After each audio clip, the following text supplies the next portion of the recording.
Hello mga kabayan, kain po tayo. May kunting paalala lang po ako sa mga nandyan sa Pulan at nandyan sa Pilipinas na nag-a-apply. Yung mga nag-a-apply sa Pilipinas, wag po kayong ang tawag nito. Wag po kayo agad-agad maniwala diyan sa online kasi may nakita ako ang daming nagko-comment sa mga nandyan sa Pulan page. Maraming nagko-comment diyan na gustong mag-apply diyan sa online. Guys, ang advice ko sa inyo, huwag kayong magtamad-tamaran mag-apply sa mga agency. Huwag dyan sa online. Ilang payo ko sa inyo. Kasi sa online guys, ang daming scam dyan. Especially yung mga nag-post dyan na tingnan nyo yung mga Facebook. Yung mga nag-post. Yung mga picture nila, ibang lahi.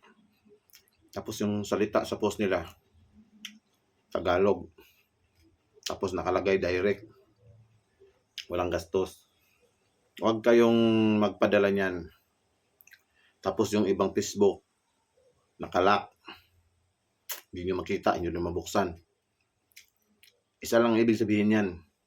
Nagtatago yung nag-hire. In case na magkabiso-biso at makakuha ng pira sa inyo, mawawala yan. Tandaan nyo yan. Kaya mag-ingat kayo. Ang daming nag-hire sa online. Huwag kayong, kung nasa Pilipinas kayo, huwag kayong magtamad-tamad na magpuntang agency na mga hire. Kasi sa online, pwera na lang sa mga agency na nasa online din. Yung iba kasi yung online na mga nag-hire, mga agency talaga. Kasi nakalagay yung details nila doon. Nakalagay yung details nila sa pangalan ng agency, details ng hire nila, mga contact nila, nakalagay. Yun ang mga legit. Pero yung nakita nyo dyan sa online, nag-post na mag-hire, ganito, ganyan. Huwag kayong maniwala. Kita nyo yung mga agency, nag-hire, naglagay ba sila dyan ng caption na PME. Kung nag-a-apply ka, wala silang nilalagay. Ang nilalagay lang dyan, email, pangalan ng address ng agency, pangalan ng agency, at POAA number, at contact number sa opisina. Yan ang mga legit. Kayong mga nag-a-apply, tayo. Alam nyo ang pag-apply guys, bigyan nyo yan ng oras. Bigyan nyo ng oras, bigyan nyo ng panahon sa pag-a-apply. Hindi yung nag-aabang lang tayo sa online. Diyan kadalasan tinatamaan sa mga scam. Kasi maraming budol dyan. Kadalasan tinatamaan sa mga ganyan guys, yung mga tamad mag-apply, magpunta sa agency. Real talk yan. Kaya pag nag-a-apply ka, ang pag-a-apply, yan, may pagtitiis yan, may pagtsatsaga. Hindi yung nakahiga ka lang, basa ka lang sa online, uy, may hire, ganito, apply ako. Tapos hingihan ka ng pira, ganito, ganyan. Tapos maya bodol ka na. Ngaw-ngaw ka na sa online. Ipopost mo ngayon siya, o sino pa habulin mo, di wala. Kaya, umiwas kayo dyan sa online, dyan sa group. Marami dyan mga scammer. Yun ang payo ko sa inyo. Bigyan nyo ng oras, panahon, yung pag-a-apply. Kasi ang pag-a-apply ay paghandaan yan. Kasi kung hindi talaga para sa'yo, hindi yan. Pero kung para sa'yo, kahit na nagkakalit-silitsi ka, kung para talaga sa'yo yan, nilaan sa Panginoon, sa'yo talaga yan. Sipin nyo ako, hindi ko inakala makarating ako dito sa Germany. Hindi ko inakala na nakapunta ako dito sa Germany. Dito na ako nagtrabaho. Kaya kayo dyan, para iwas bugos, huwag kayo dyan sa online. mayroong online sa Pulan, nagpo-post dyan sa page. Tingnan nyo yung Facebook nila. Ang Facebook nila, kompleto. About sa Facebook niya, kompleto, naka-details. Tapos, buklatin yung Facebook niya, kung ano ang laman. I-stock nyo muna. I-stock nyo, tapos tingnan nyo yung mga friend. Tingnan nyo. Kung may mag-hire sa inyo na direct, hire kayo ng direct dito, Pulan. Kung may kakilala kayo sa Pulan, magtanong kayo. Tanungin nyo na, pwede bang ganito, ganyan. Gaya ng isang subscriber ko. Direct siya. Nag-message sa akin. Sabi niya, na-apply siya direct. Hindi ko lang alam kung sino ang nag-recommend sa kanya. May working permit na siya.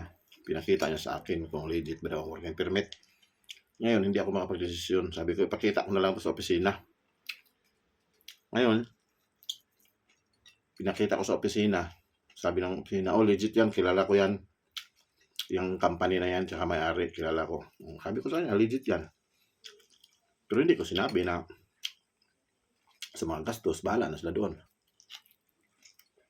Basta ang advice ko lang sa inyo, dyan sa online, mag-ingat kayo. Napakahirap pag nawala ang pira. Pira natin, pinaghirapan ilang taon, ilang buwan, mawala lang isang bigla. Kaya mag-ingat kayo dyan. Kadalasan dyan, mga Pilipino lang, Pilipina.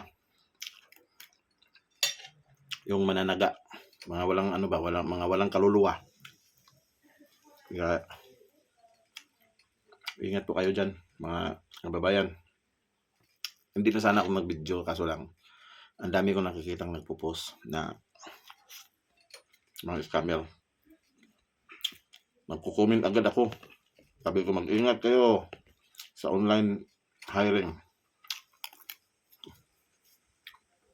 Pag nakita ako, may nakita ako mga nag-post online na kaya nahinala, mag-comment agad ako. Kasi alam ko mga scam. Comment agad ako doon. Ang daming mga nagko-comment, kadalasan nasa Pilipinas at sa Cross. Kaya mag-ingat po kayo. Sana i-share nyo tong video ko. I-share nyo sa mga nag-a-apply. Mahirap mawala ng pera. Yun ang advice ko sa inyo. Magtyaga kayo magpuntang agency. Huwag kayong umaasa sa online kasi sa 100% dyan sa online, ang maibigay ko lang na number dyan, 3%. Tunay. 3 or 5. Pwera na lang doon sa mga nagpo-post na pag i-check nyo yung Facebook, naka-details. Dami siyang yung sa about niya, kompleto. Picture niya, may family picture or mga relatives. Yan, mga legit yan. Hindi nagtatago. Yung mga nagtatago sa online, mga Facebook nag-hire, huwag kayong kumana. Sigurado yan. Isipin nyo, nagtatago. Tapos nag-hire. Kung mabudol kayo, sino habulin nyo? Utak gamitin. Huwag yung mamadali.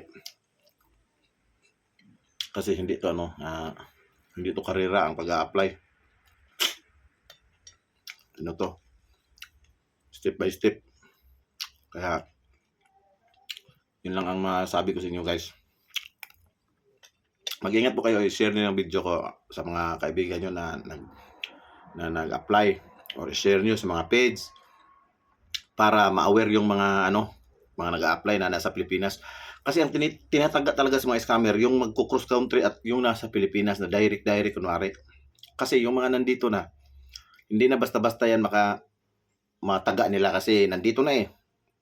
Magtatanong-tanong na yan, ito nag-hire siya, ganito, ganyan. Magtatanong-tanong, madali lang. Ang kadalasan talagang tinataga sa mga scammer, cross country at nasa Pilipinas. Yun talaga kadalasan. Yung mga nasa Pilipinas, advice ko sa inyo, huwag kayong mag-apply. Kung may direct, dapat may kakilala kayo or recommend kayo dito sa Pulan or saan. Kung walang recommend sa inyo, huwag kayong kumana, mag-agency kayo, maghanap kayong agency. Marami dyan sa Manila, Makati, Malati, marami dyan agency. Magtiyaga kayo maghanap para hindi masayang yung pagod nyo. Number 1 na hinahire sa mga scam, UK, Canada, saka Pulan. Kasi UK, Canada at Pulan, ano sila rating sa hire. Malakas ang hire nila ngayon. Kaya yun ang ginagamit nila na lugar. Siyempre tayo, naghahanap din na makapunta tayo dyan. Sana agad tayo. Pero ingat kayo. So yun. Kakain muna ako. Tapusin kong kain. Hanggang dyan lang tayo. Huwag niyong kalimutan i-share. Kahit i-share nyo yan. Kahit itong video na to. Kasi nakita ko ang daming na-scam. I-share nyo yung video ko sa mga page na kahit hindi rin Pulan page, kahit sa mga Secret Public, basta kung saang page, i-share nyo yan para ma-aware yung mga yung mga kababayan natin. So maraming salamat at God bless po. Ingat po kayo sa pag-apply.